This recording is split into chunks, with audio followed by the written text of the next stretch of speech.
Eu não conhecia nada de jornalismo, nunca tinha sido jornalista.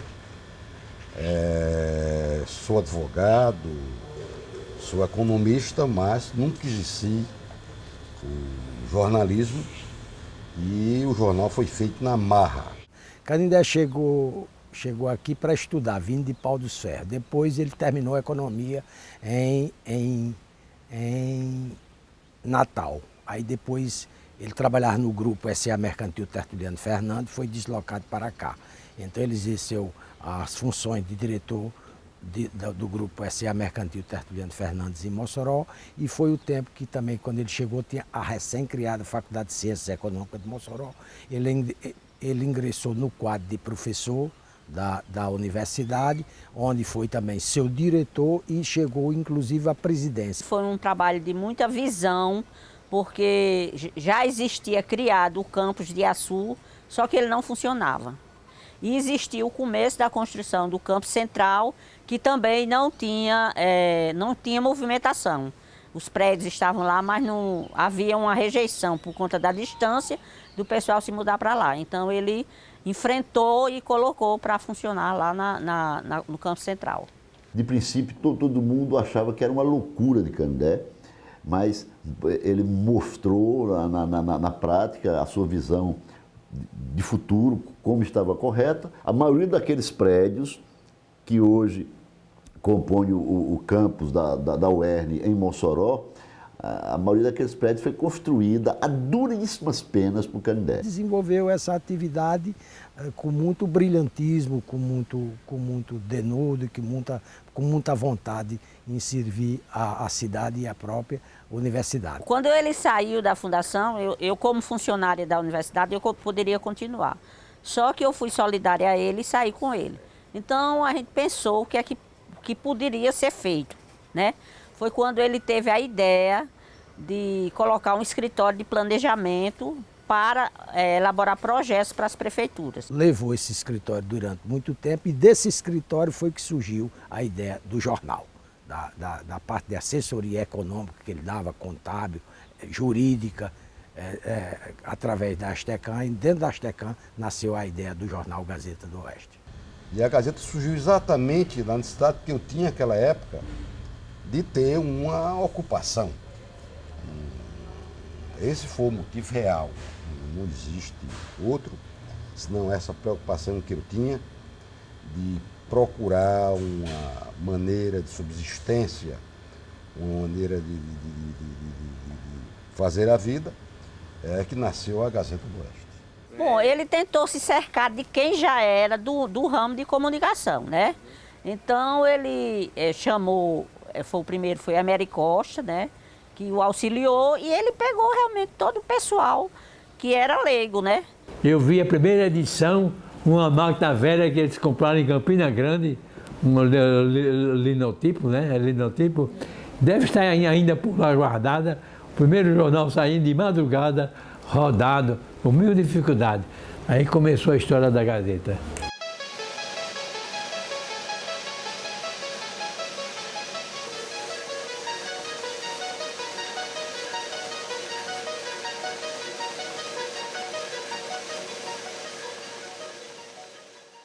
Poucos acreditavam que ela durasse.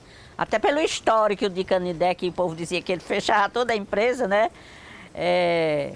Porque Canindé foi sempre uma pessoa que via muito na frente. Só que ele tinha que ter alguém para organizar, administrar esses pensamentos dele. Ele redigia e eu fazia a composição na máquina, né? E fazia a revisão também. Eu acho que ele acertou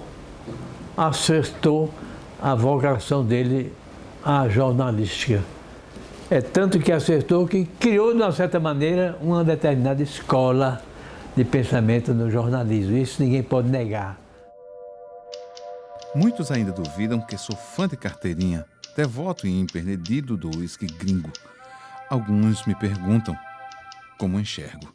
Ora, o néctar por excelência tem mesmo enormes vantagens sobre mulher. O esquito não fala, não se queixa, não cola, não pede ou cobra explicações. Não reclama por encontros marcados e descumpridos. Não tem ciúmes, não transpira, não tem mau hálito, não inventa mentiras quando deseja chifrar o cristão. Quanto mais velho, melhor. Sempre mostra humor ótimo e assim por diante. Ele tinha uma facilidade de se expressar, entendeu? E isso fez com que a coluna dele se tornasse o carro-chefe do jornal. Candé Queiroz representa a fase moderna do jornalismo escrito, não somente em Mossoró, mas até no Rio Grande do Norte. Candé finda se projetando, ele conseguiu projetar a Gazeta do Oeste, que surgiu como um semanário. Quando eu comecei a escrever na Gazeta do Oeste, a Gazeta era um jornal semanário, que depois, obviamente passou a diário, e a Gazeta passou a ter uma influência muito grande, inclusive na vida política e econômica, não somente de Mossoró, mas de toda a região oeste. A Gazeta chegou um momento, né, de ter grande peso. Nenhum político vinha a Mossoró que não passasse pela Gazeta. Já era certo. Eles tinham, na programação de visita a Mossoró, tinha como certo a passagem pela Gazeta do Oeste.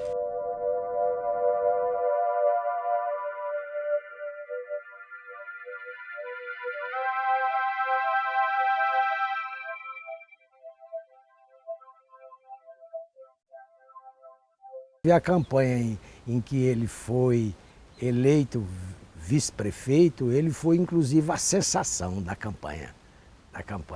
Ele foi a sensação, era um rapaz, vamos dizer, mais ou menos bem apessoado fisicamente, moço e tudo. E, inclusive, ele foi, criaram até o slogan dele, né? É o bicho, era que chamava. No dia da eleição, aqui no Colégio Estadual, que era a maior concentração de urnas, Ave Maria, foi o dia todo, o pessoal, quando ele, lá vem Canindé, o bicho. E ele gostava. A campanha para prefeito de Mossoró, onde Candé foi vice de Desvio, foi eleito. Lembro muito bem no discurso de posse, Desvio dizia que ia governar a 4 mãos. Quando ele estivesse em Brasília, Canindé estaria na prefeitura e vice-versa. Mas Canindé não assumiu uma só vez. Desvio não deu vez, um só dia, a Canindé assumir a prefeitura. Né? Eu acho que Canindé, digamos, ele pensava que poderia evoluir mais, poderia ter evoluído mais politicamente em Mossoró, né? E acho que aquela experiência foi uma experiência meio frustrante, embora ele não tenha, ao meu ver, pelo que eu conversava com ele não tenha ficado com nenhum rancor de Desvio, pelo contrário, ele tem muita admiração, muito respeito por Desvio, muita amizade por Desvio.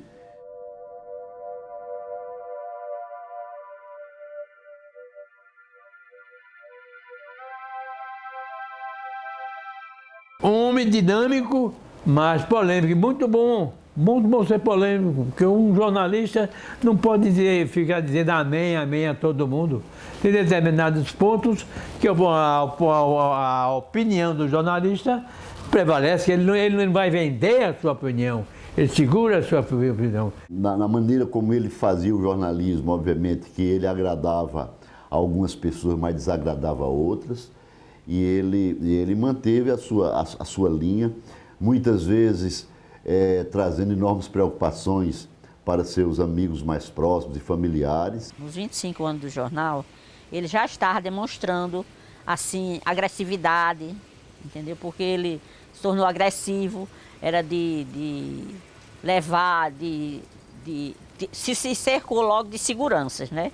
Porque eu acho que ele tinha em mente que estava sendo perseguido. Aí ficou altamente contestador, e uma contestação que a cidade não aceitou de uma forma muito pejorativa. O fato bastante desagradável, o antigo ginásio Sagrado Coração de Maria começou a mudar a arquitetura da frente do colégio, que era bonito para a sua época. E ele não aceitava aquilo e escreveu um artigo meio violento. E aí revoltou um pouco a nós, sacerdotes, e aos fiéis, porque era um fato tão comum mudar um prédio. Mossoró, hoje em dia, até derrubando, estão derrubando, como casas históricas. Esse artigo aí, ele levou desvantagem. Houve até uma espécie de uma abaixo-assinada lá de uma determinada paróquia.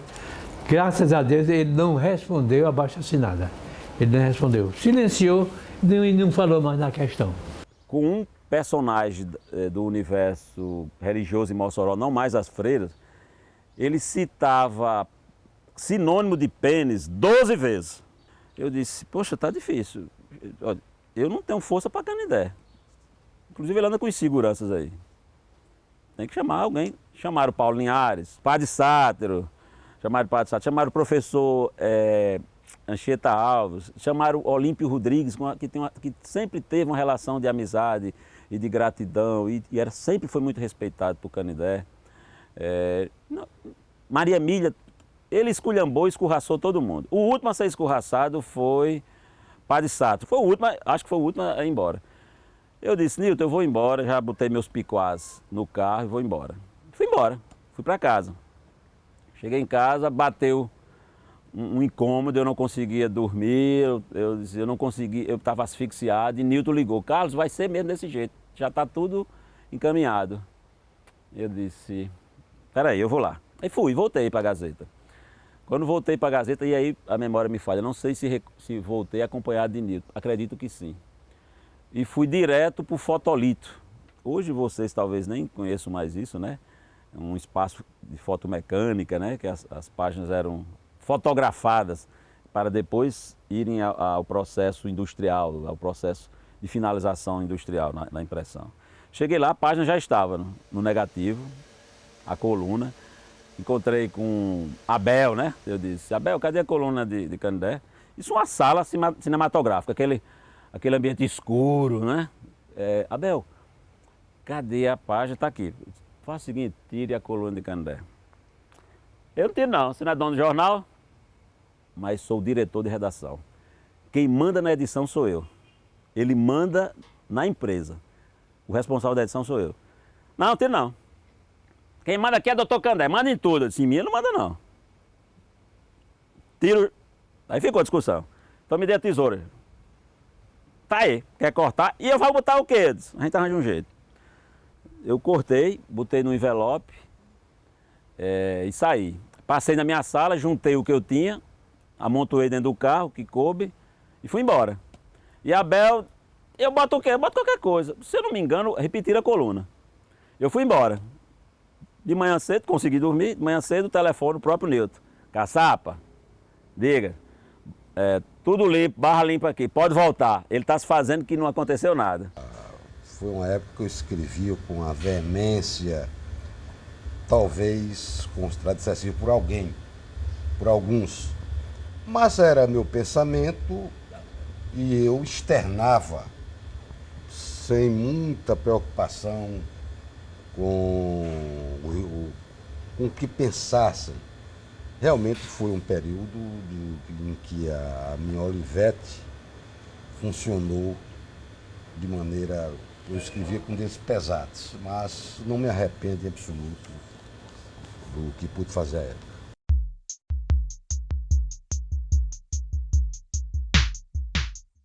Canindé era muito boêmio, né? Ele tinha uma vida muito intensiva na noite moçoroense, né? Então, e ele tinha trânsito livre, ele era muito bem-humorado, ele conversava muito, tinha amizade com todo mundo, ele tinha um coração grande demais, humano demais, ele removia montanhas para resolver problemas de amigos. E um grande mérito que ele tem é ser uma pessoa de extrema caridade, ele era muito caridoso. Nunca chegou alguém perto dele para pedir um negócio que ele não concedesse. Canindé é essa figura ambivalente, né? Ele guarda em si esse personagem do cordeiro e do lobo, né? Canindé não escrevia bebendo. Ele escrevia a coluna mais ou menos de 7 até 9 da noite, mandava que fosse batida, ele revisava, mandava que rodasse a primeira página do jornal, sempre a manchete do jornal, era ele quem decidia, a manchete principal do jornal, disse, eu quero ver a manchete. Aí, às vezes modificava, às vezes tira isso, tira aquilo, etc e tal. Aí, quando vinha a coluna dele já batida, o Galdino, e depois e Ferreira, quando não era Ferreira, era Galdino, aí ele olhava, aí às vezes passava para um amigo que estivesse ali, ele mandava, olha aí, Mago. Aí eu olhava, tá boa, tá boa. Aí ele mandava, aí ele disse, na hora, vai embora. Aí vinha aqui para um escritório que ele tinha aqui nessa rua, que era na Fitema, aí ele começava a tomar o uísque dele. Todo mundo pensava que Canindé só era assim, aquele brincalhão, mas você chegava, era o uísque aqui em cima da mesa e o livro aqui. Quando ele ia para Natal, a coisa que ele mais trazia era comprava era livro. Ele lia diariamente, lia muito, lia 3, 4 livros de uma vez. Então, ele era um multifacetado. Canindé pode ser visto sob diversos ângulos. O Canindé político, o Canindé empresário, o Canindé jornalista, professor universitário. Canindé nunca ficava em cima do muro em nada. Podia tomar todas as decisões erradas, mas eram decisões, você sempre esperava de Canindé algum tipo de decisão. O muro nunca foi um local a ser ocupado por ele. Nunca foi ocupado, eu acho que na verdade. Essas polêmicas ficaram no passado. Quer dizer, eu acho que o que restou e o que está restando ainda, porque Canindé está vivinho, graças a Deus aí, mas o que restou dessas polêmicas, e, enfim, uma contabilidade geral dessa experiência de Canindé para o Mossoró no jornalismo, é uma experiência extremamente positiva. Todo dia está no jornal, né? Embora, digamos, hoje a editoria, nós temos uma